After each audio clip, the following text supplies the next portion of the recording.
నిధిని వేటాడే మనుషులు కూడా చూస్తూ ఉన్నాం ఇవాళ రేపు. అది సామాన్యులకి అందుతుందా? అసలు నిధి అనేది ఎక్కడుంటుంది?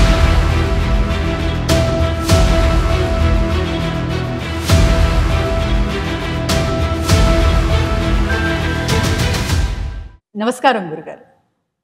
సో నిధిని వేటాడే మనుషులు కూడా చూస్తూ ఉన్నాం ఇవాళ రేపు. అది సామాన్యులకి అందుతుందా? అసలు నిధి అనేది ఎక్కడుంటుంది? కొండల్లో ఉంటుంది అని వింటుంటాం. నిజంగానే నిధులు ఉన్నాయా? అది ఎక్కడ లభిస్తాయి? మంచి ప్రశ్న అడిగారు. నిధులు ఉన్నాయా అంటే ఉన్నాయి. ఎక్కడ ఉన్నాయి అంటే పూర్వం మన పూర్వీకులు అందరూ కూడా వారు సంపాదించిన సంపాదన అంతా ఇప్పుడు అంటే మనం బ్యాంకులు ఉన్నాయి, బ్యాంకుల్లో పెట్టుకుంటున్నాం, అన్ని రకాలుగా ఉన్నాయి. రీసెంట్గా మీరు అనంత పద్మనాభ స్వామి వారి దగ్గర చూశారు. మన వాళ్ళందరూ తీసుకెళ్ళి అక్కడ పెట్టారు, నేలమాలిగల్లోంచి వచ్చింది అంటే వాళ్ళు అక్కడ పెట్టారు కాబట్టి అది దొరికింది. అలాగా గుప్తంగా ఉన్నవి చాలా పెద్ద పెద్ద ఉన్నాయి ఇంకా. కానీ అవన్నీ ఎవరికి వస్తాయి అంటే సామాన్యులకి రావడానికి యోగం ఉండదు. ఎందుకు సామాన్యులకు యోగం ఉండదు అంటే పూర్వీకులు వారి తరం వారికి రావాలి, లేదా వారి వంశోద్ధారకులకు రావాలి, లేదా ఎవరికి దాని యొక్క ప్రాప్తం ఉందో వాళ్ళకి రావాలి అనే విధంగా దాన్ని పెట్టడం జరిగింది. నిధులు చాలా రకాలు ఉన్నాయి. అందులో నాకు తెలిసిన నిధులు జలనిధి, వాయునిధి, సర్పనిధి. కొన్ని వాటిల్ని సర్పంతో బంధింపబడి ఉన్నాయి, కొన్ని వాటిల్ని జలం అంటే తీసినప్పుడు జలమంత్ర ద్వారా చేసేవి జరిగినాయి. అంటే ఎప్పుడైతే అవి వెళ్ళారో జలం ఊట ద్వారా అవి నిక్షిప్తం అయిపోతాయి, జలంలో కలిసిపోతాయి, మనుషులు ఎవరికి అందుబాటులో ఉండవు. వాయునిధి చంచల స్వభావంతో ఉండేటువంటిదే ఉంది. ఇంకా కొన్ని మంత్రభాగంగా నిక్షిప్తం చేసి ఉన్నాయి, అంటే మంత్రంతో దాన్ని కనికట్టు చేసి ఉన్నాయి.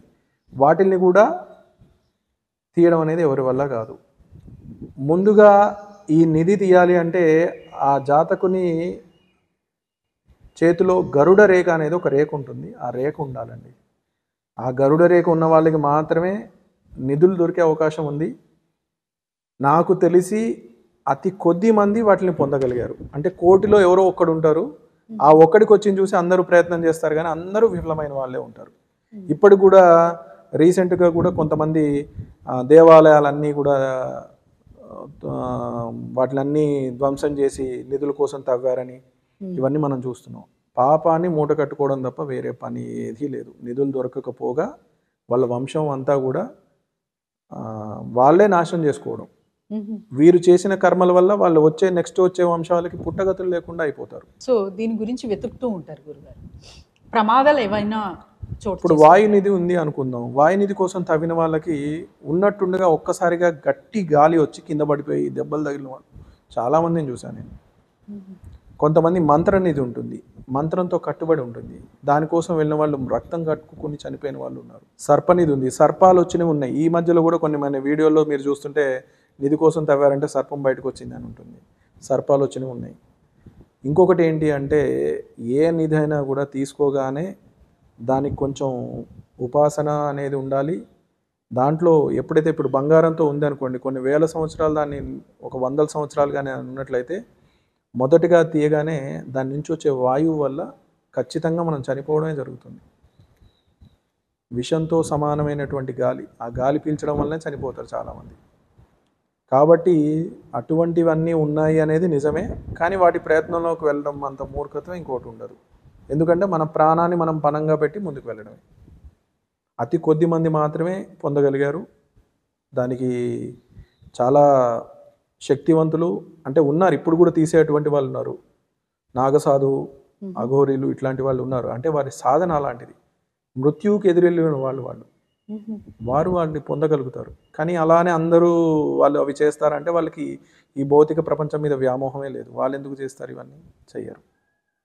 అది ఎవరికి యోగిస్తుందో వాళ్ళకే వస్తుంది. సో మరి ఇప్పుడున్న మనకి నిధి ఒకటి ఉంది, జ్ఞాన నిధి. అది మనం పొందగలుగుతాం. జ్ఞానం ఎంతైనా తీసుకోవచ్చు. మీరు సత్కర్మలు చేశారు, పుణ్యం, అది కూడా ఒక నిధే. అటువంటివి మనకి అబ్బుతాయి.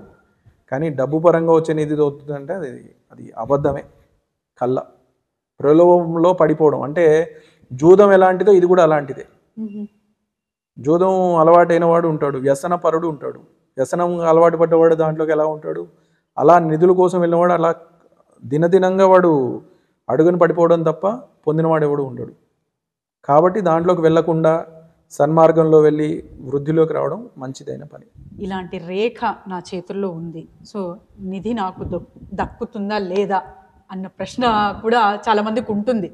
సో అలాంటి వాళ్ళు మిమ్మల్ని సంప్రదించాలంటే ఎలా? కింద స్క్రోల్ అవుతున్న నెంబర్కి చేసినట్లయితే ఆ రేఖ మీలో ఉందో లేదో చెప్పచ్చు.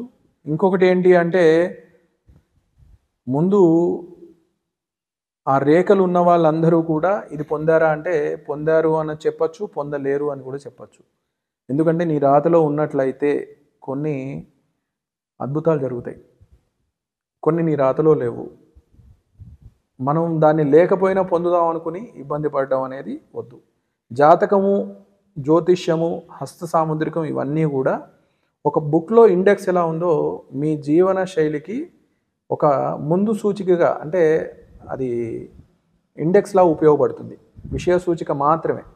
కాబట్టి ఎప్పుడు ఎక్కడ ఏ నిర్ణయాలు తీసుకోవాలో ఆ నిర్ణయాలు తీసుకుని మన జీవితాన్ని వృద్ధిలోకి తీసుకెళ్ళడానికి ఉపయోగపడేటువంటి అంశం ఇది. అంతేగాని కొంతమంది ఇవాళ రేపు ఎలా అయిపోయిందంటే నా జాతకం చూపించుకొని ఏదైనా చేయొచ్చు అనుకుంటున్నారు. జాతకం వల్ల తెలుసుకోవాల్సింది మన బుద్ధి మారాలి, మన నడవడిక మారాలి, మన జీవన విధానం మారాలి, మన ఆలోచన మారాలి. ఇవన్నీ మారినప్పుడు మనం మంచి వ్యవస్థను సృష్టించగలము, మంచి కుటుంబాన్ని సృష్టించగలం, మంచి వ్యవస్థని ద్వారా మనం వృద్ధిలోకి వెళ్తాం, వృద్ధి జరుగుతుంది. అంతే తప్ప కొన్ని ఇప్పుడు ఇది చేస్తే అది అవుతుంది అని కాదు. రేఖల్ని బట్టి మనం చెప్పగలుగుతాము, ప్రతి ఒక్కటి జరుగుతుంది. కానీ అది జరిగేది ఏ విధంగా ధర్మబద్ధమై ఉండాలి, హేతుబద్ధమై ఉండాలి. మీరు ఆ విధంగా ఉండగలరా లేదా అనేది ఇప్పుడు అందుకే జ్యోతిష్యం అనేది వేదంలో ఉపాంగంగా చెప్పబడింది. అంటే వేద సంహితమైన విషయాలనే మన పూర్వీకులందరూ మనకి వారసత్వంగా ఇచ్చారు. వాటిని ఫాలో అవుతూ మా పూర్వీకుల ద్వారా మేము నేర్చుకున్న విషయాలను ఏవైతే ఉన్నాయో ధర్మ విషయార్థం మేము చెప్పడానికి ఇప్పుడు కాదు ఎప్పుడు కూడా సంసిద్ధమై ఉన్నాం.